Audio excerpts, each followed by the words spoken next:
nome do Pai, do Filho e do Espírito Santo. Amém.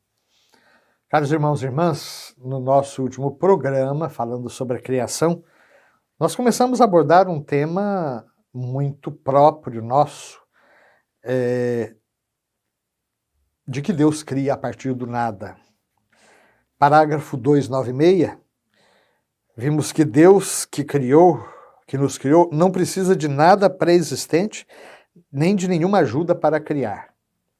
Muitas das teogonias ou cosmogonias são relatos que narram o nascimento dos deuses, o nascimento do cosmos, como, por exemplo, na Grécia Antiga e em outras religiões também, costumam apresentar a criação a partir de uma matéria pré-existente ou a partir do caos primordial, e a divindade então coloca a ordem no caos, e aí vem o cosmos, ou então cria a partir de uma matéria pré-existente. Não é esta a fé da Igreja. A criação é feita do nada e é feita livremente. Vimos também que a criação não é uma emanação necessária da substância divina, como querem alguns que são doutrinas de cunho panteísta, tudo é Deus, né? Que colocam o universo como se fosse uma espécie de emanação. Pensem numa lâmpada, né? Que tem os seus filamentos e dali emana a luz. Não é assim com a criação. Nosso catecismo cita uma passagem de um santo pouco conhecido, mas que diz respeito a essa temática. São Teófilo de Antioquia.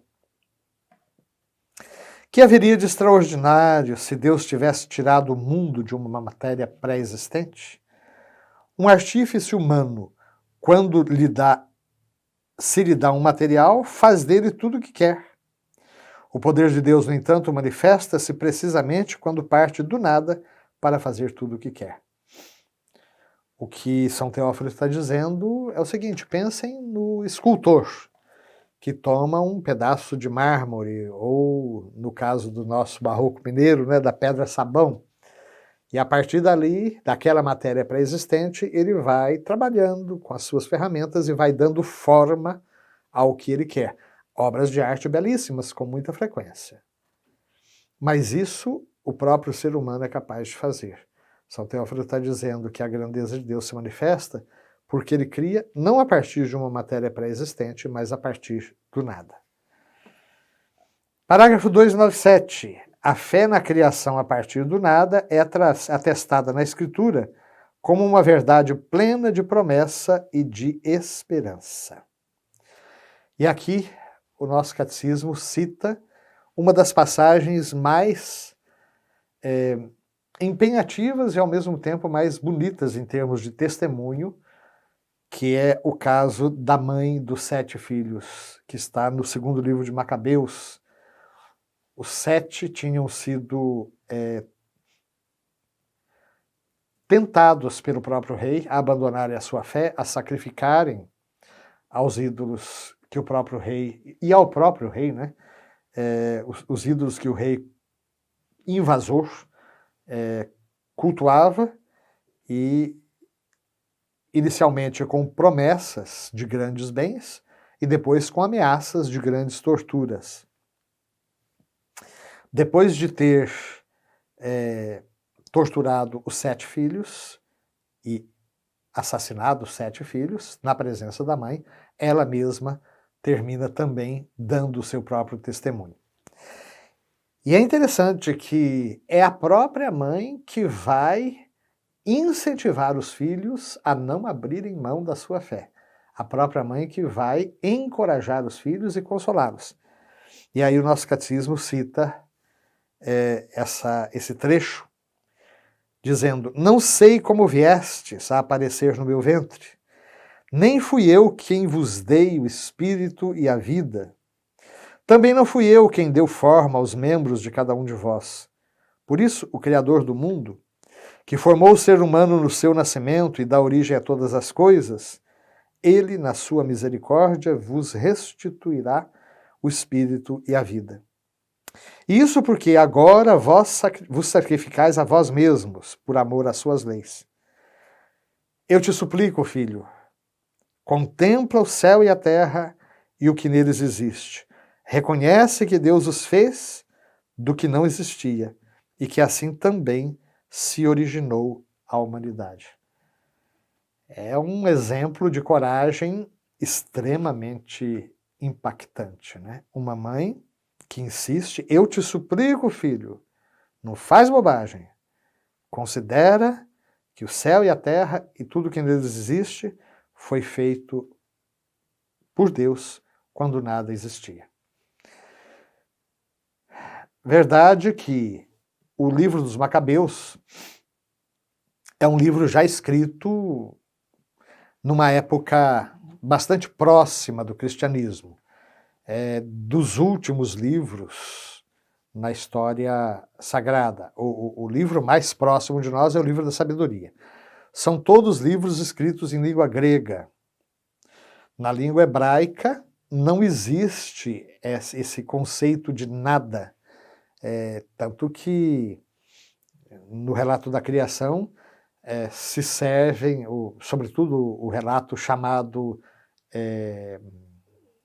Javista, dos capítulos 2 e 3 do livro de Gênesis, para falar que não havia nada, se fala que não havia água. Por exemplo, que onde não tem água, existe a morte. Ou então, o ser humano não estava sobre a terra.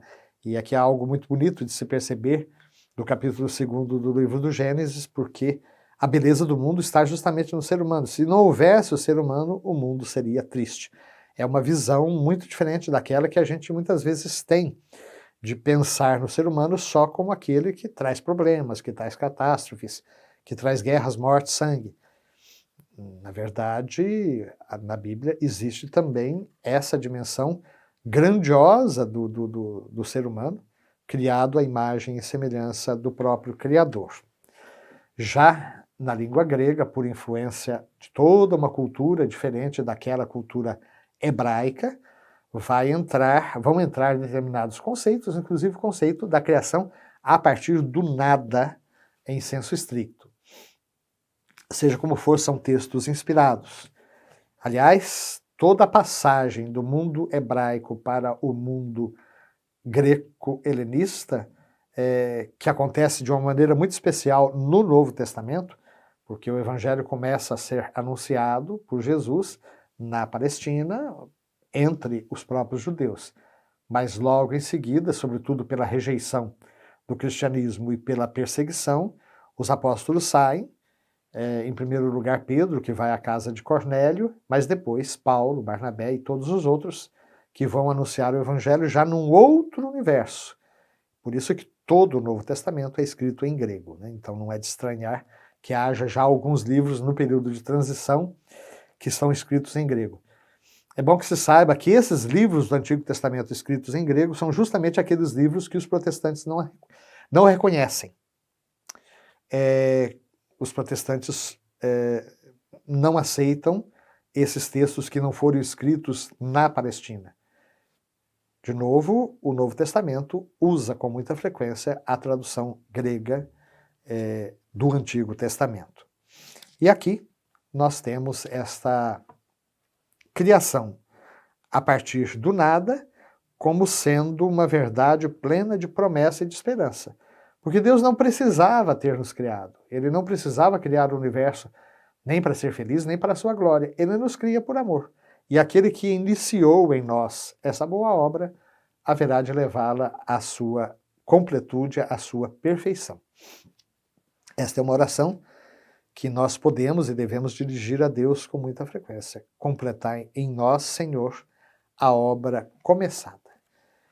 Peçamos então que o Espírito de Deus nos abençoe em cada momento da nossa vida e que vivamos com essa certeza de que somos mais que vencedores, graças a quem nos amou por primeiro e até o fim.